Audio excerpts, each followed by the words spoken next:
सुमित्रा एक गांव की पढ़ी लिखी खूबसूरत और नौजवान महिला थी, लेकिन किस्मत से उसका विवाह एक शराबी आदमी के साथ हो जाता है। अचानक से एक दिन सुमित्रा के पति की मौत लीवर खराब होने के कारण हो जाती है। उसके पास अब कुछ जमीन ही बची थी जिसकी मदद से वह अपनी जीविका चलाती थी। एक दिन गांव का साहूकार उसके पास आया और बोला कि तुम्हारे पति ने इस जमीन को गिरवी रखकर मुझसे उधार पैसे लिए थे, जो बिना चुकता किए ही मर गया। सूद मूल जोड़कर पूरे 5 लाख रुपए हो गए हैं। तुम पैसे लौटा सकती हो तो ठीक है, वरना इस जमीन पर मेरा कब्जा होगा। सुमित्रा साहूकार के सामने गिड़गिड़ाने लगी। उस साहूकार की नज़र अरसे से सुमित्रा पे थी, जो उसे किसी भी कीमत पर पाना चाहता था।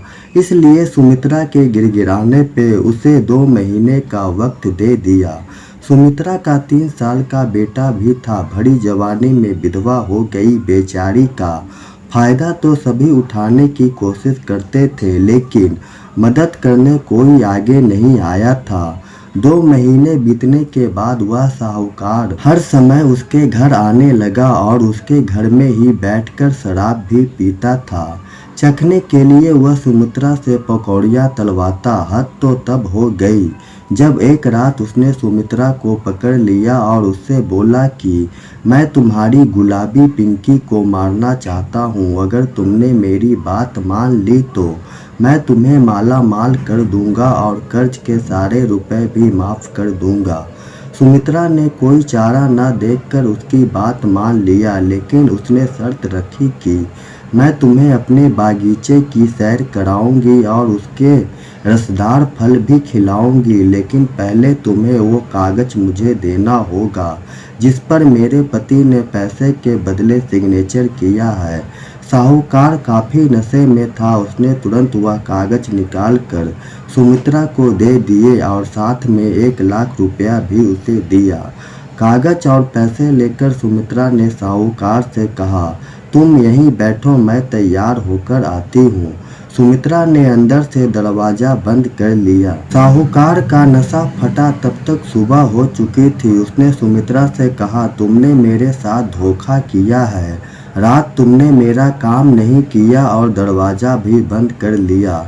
सुमित्रा ने कहा, क्यों झूठ बोलते हो जी? पूरी रात तो तुमने मज़े किए और अब बोलते हो कि मैंने तुम्हारा काम नहीं किया। इतना पीते ही क्यों हो? जब कुछ याद ही नहीं रहता तो? इठलाती बल खाती सुमित्रा की बातें सुनकर साहूकार को लगा शायद सुमित्रा सच कह रही है।